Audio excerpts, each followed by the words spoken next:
नमस्ते दोस्तों। आज हम एक बहुत ही मज़ेदार और छोटा सा प्रोजेक्ट करने जा रहे हैं। हम देखने वाले हैं कि एक आर्डुइनो का इस्तेमाल करके एक डीसी मोटर को कैसे कंट्रोल किया जा सकता है। तो चलिए देखते हैं ये कैसे होता है। अच्छा, तो इस प्रोजेक्ट के सेंटर में ना एक बहुत ही क्लासिक प्रॉब्लम है। इसे आप दिमाग बनाम ताकत की चुनौती की तरह सोच सकते हैं। तो सवाल ये उठता है कि हमारा जो ये छोटा सा कम पावर वाला दिमाग है, यानी हमारा आर्डुइनो, वो एक ज्यादा पावर वाली मांसपेशी मतलब मोटा को बिना खुद को जलाए सुरक्षित रूप से कैसे चला सकता है ना एक इंटरेस्टिंग पजल। चलो इसी का जवाब ढूंढते हैं।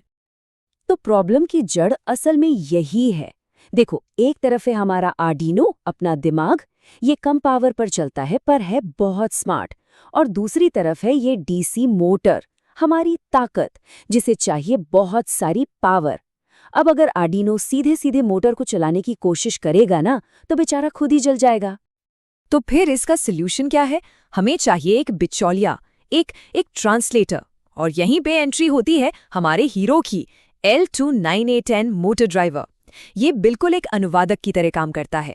ये आर्डुइनो के छोटे कम पावर वाले सिग्नल्स को लेता है और उन्हें ऐसे दमदार कमांड्स में बदल देता है जिन्हें मोटर न सिर्फ समझ सकती है बल्कि इस्तेमाल भी कर सकती है। तो बस इसी तरह हमारा दिमाग ताकत को सेफली कंट्रोल कर पाता है। चलो अब इसे बनाने की तैयारी करते हैं। और जैसा कि हम जानते हैं, किसी भी प्रोजेक्ट को सफल बनाने का पहला कदम क्या है? सही सामान इकट्ठा करना। तो ये रही हमारी शॉपिंग लिस्ट। हमें चाहिए एक आर्डुइनो ऊनो, एक L298N मोटर ड्राइवर, एक डीसी मोटर, एक 4xAA बैटरी पैक, कुछ जंपर वायर्स और हाँ, एक छोटा सा स्क्रू ड्राइवर। अच्छा, काम शुरू करने से पहले एक बहुत जरूरी बात, सेफ्टी। कुछ नियम हैं जिन्हें बिल्कुल नहीं भूलना है। हमेशा एक नॉन मेटल सरफेस पर काम करना है, चलती हुई मोटर से हाथ दूर रखना है, बैटरी की वायरिंग को 2 बार चेक करना है और सबसे जरूरी बात, बैटरी पैक को सबसे आखिर में कनेक्ट करना है। क्या बात है! चलो अब असली मजा शुरू होगा। अब हम अपने प्लान को, अपने ब्लूप्रिंट को हकीकत में बदलेंगे और इस सर्किट को बनाएंगे। ठीक है, तो सबसे पहला काम, मोटर की 2 वायर्स को L298 ड्राइवर के आउट 1 और आउट 2 टर्मिनल से कनेक्ट करते हैं। हो गया? चलो अब इस ड्राइवर को आर्डिनो से मिलाते हैं। ENA पिन को लगाना है आर्डिनो के पिन नंबर 3 पर। इन 1 जाएगा पिन 8 पर और इन 2 जाएगा पिन 9 पर। यही वो सिग्नल्स हैं जो हमारी मोटर की स्पीड और डायरेक्शन को कंट्रोल करेंगे। ओके, 1 मिनट रुकिए। अब जो कनेक्शन हम करने वाले हैं वो इस पूरे सेटअप का सबसे ज़रूरी हिस्सा है। अगर ये गलत हुआ ना तो कुछ नहीं चलेगा। तो यहाँ पर पूरा ध्यान देना है। तो ये है वो क्रिटिकल स्टेप, L298 के ग्राउंड पिन को आर्डुइनो के ग्राउंड पिन से जोड़ना। इसे कॉमन ग्राउंड कहते हैं। ये बेसिकली ये पक्का करता है कि दोनों डिवाइस एक ही इलेक्ट्रिकल 0 पॉइंट पर बात कर रहे हैं।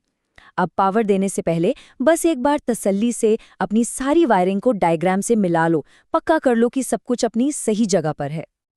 तो हमारा सर्किट तो रेडी है, हार्डवेयर का काम खत्म। अब बारी है सॉफ्टवेयर की। अब टाइम है अपने दिमाग यानी आर्डुइनो को ये बताने का कि भाई करना क्या है। आर्डुइनो का कोड ना बड़ा सीधा साधा होता है। इसमें एक सेटअप फंक्शन है जो प्रोग्राम शुरू होने पर सिर्फ एक बार चलता है, हमारे पिन्स को तैयार करने के लिए। और फिर आता है लूप फंक्शन जो असली काम करता है। ये मोटर को चालू बंद करने वाले साइकिल को बस लगातार दोहराता रहेगा हमेशा के लिए। चलो अब जरा हमारे कस्टम फंक्शंस को देख लेते हैं।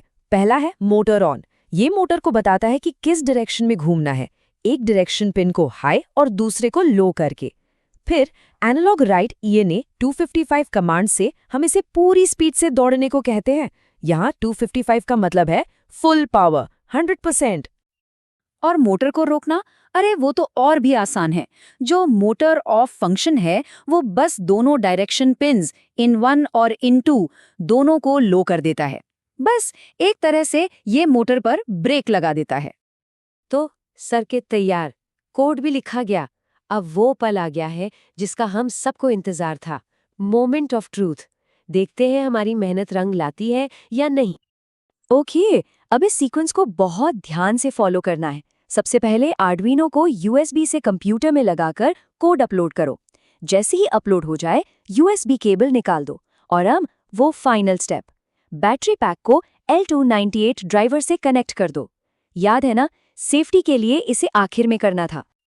और चल पड़ा। अगर सब कुछ सही से जोड़ा है तो मोटर अब घूम रही होगी। 2 सेकंड चलेगी, 2 सेकंड रुकेगी और ये साइकिल चलता रहेगा। वाह क्या बात है, बहुत बढ़िया काम। तो देखो, ये जो अभी हमने बनाया है ना, ये सिर्फ एक घूमती हुई मोटर नहीं है, ये उससे कहीं ज्यादा है। ये असल में एक पूरा माइक्रो कंट्रोलर बेस्ड सिस्टम है। ये समझ लो कि रोबोटिक्स की पहली सीढ़ी है। तो एक बार सोचते हैं हमने आज क्या क्या सीखा। हमने एक हाई पावर मोटर को एक लो पावर माइक्रो कंट्रोलर से सेफली कनेक्ट किया। हमने ये सीखा कि किसी कंपोनेंट को चलाने के लिए एक अलग से पावर सोर्स कैसे यूज करते हैं। और सबसे मजेदार बात, हमने कोड लिखकर असल दुनिया की एक चीज को कंट्रोल किया है।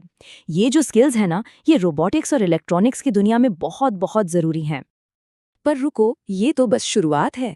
अब आगे क्या?